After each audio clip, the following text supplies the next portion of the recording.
Hi, so my name is Mitch Stevens, and today I'm going to be talking about what it takes to really be a leader, a business leader of tomorrow, and kind of how that plays a part into what we're dealing with today and where we kind of see us going from there.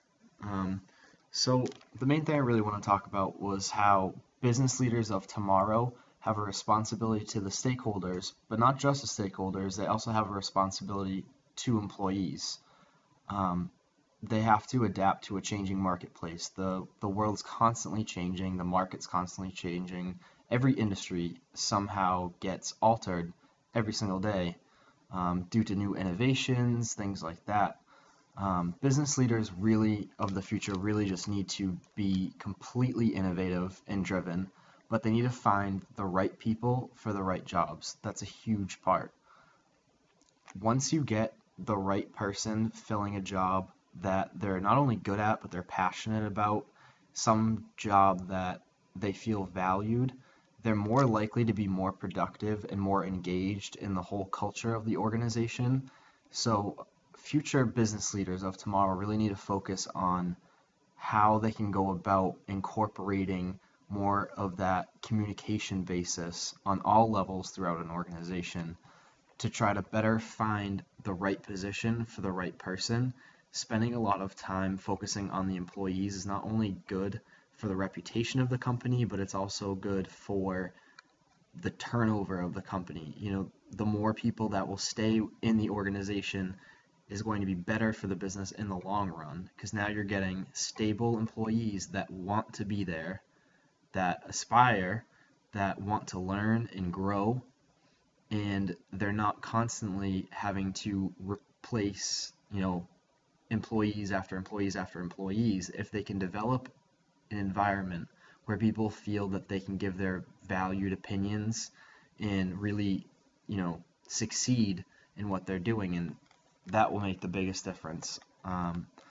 So another thing I said that um, if employees do become disengaged and frustrated due to lack of communication through their manager, or they don't like the position of where the company's going, or they don't feel valued, or they feel more like a number and less like a person, they're more likely to become disengaged. This contributes to an overall workplace atmosphere that has a lot of tension, a lot of stress, there's frustration everywhere. It makes it a tough place to work, not just for that individual, but it then starts to create a domino effect to everybody that's in that area, everybody that's working at that company. It also was found that people who have a tough time at their job also have a tough time most of the time at home. So, what I found was that um, when employees are feeling stressed out or totally unhappy with their job, a place where they spend more time at than with their own families in their own house, they're doing this job and then they come home and they have a hard time kind of unplugging and kind of separating themselves from that. So that's a big problem in today's marketplace and all over. Not a lot of companies have quite caught on yet to this whole other aspect of the business. It's not all about just, finding the bottom line, making the extra money. It's not all about that. The more that they put into building relationships and open lines of communication, they have a better chance of lowering their turnover and creating a company that is known by everybody, not only for their products, but for being a good place to work. Um, so, stress managers that will stress that having a good work-life balance is very important. That's something that business leaders of tomorrow really need to focus on. Um, they need to understand that you're giving up most of your time to contribute to this big organization. And they need to focus that you're not just a number, that you're not just one person in this organization, that you're replaceable. It's really important that that person has true value and they feel that, and they're more likely to put in more. They're more likely to not mind working the overtime or going on business trips or anything like that if they feel that they're not just a part of the bottom line, but if they feel like they're a valued asset to the company. They're so much better off trying to fit into that culture. And another thing that was really important about culture that I think business leaders of tomorrow really need to focus on is a company all has a goal in what they're working to. But if you don't explain that to all levels of the organization, a lot of people are going to be confused as to why they're really there. Most of the time, they're going to feel like it's just a job, that they're there to make a paycheck, to punch the clock, to do their day-to-day task, and not really see the bigger picture. What the company does for overall, what the company does. Their mission is very important. That needs to be laid out for all employees to recognize the bigger picture of it, where we're going. They need to have a strategic plan down the line. 3 years from now, where are we going? What are we looking to do? Are we looking to expand? Is there another product we're looking to develop? That's all very important that that is laid out for everyone to understand, so that way they have more of a connection to what the goals are of that company and they can understand the value. A big problem that a lot of companies will face um, in terms of social networking can be great. It can expand the business, it can expand their presence and expand people's knowledge about products that they may offer, services that they may offer. But it also can be a really bad thing at the same time.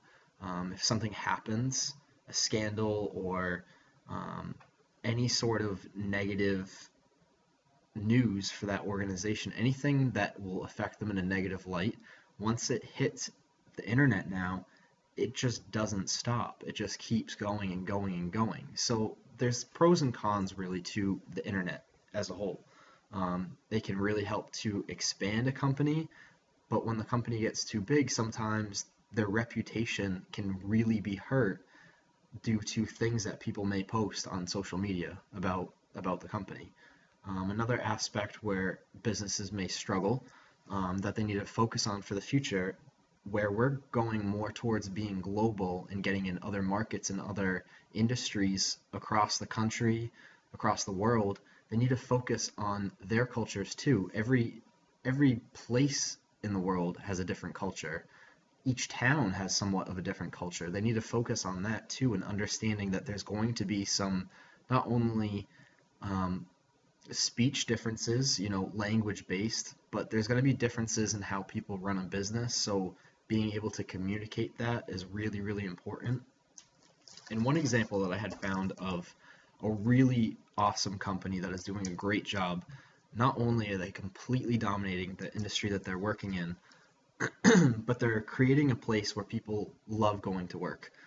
That's really important. You want to, it's the dream to get a job where it doesn't feel like a job, but it feels like something that you're passionate about, something that you look forward to going to every day. Um, and the company that I found that does this is Netflix. They're known for being one of the top in the video streaming services business, but not only that, they've been ranked at the top for being one of the best companies to work for.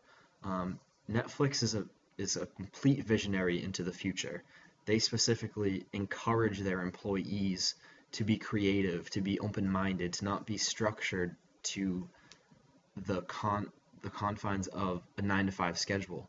Um, they want them to kind of break out of that box to create more of an engaged atmosphere, an atmosphere where it's encouraged that, hey, if you don't feel like working today, that's fine. As long as you do your job, do your hours, get everything done, it's okay if you can't make it in. Um, as long as you're still meeting the end goal of helping them develop their business, develop more sense of creativity.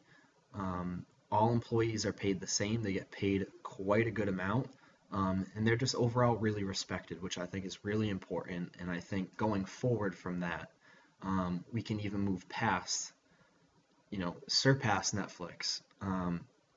If business leaders would adapt to the changing of markets, expanding their communication skills, making sure that it's the knowledge of the company is going all over. I feel like business leaders of tomorrow could be very successful, and I think that they could certainly take some notes as to what's worked in the past, what's working now, what's failed. I feel like that's really, really important.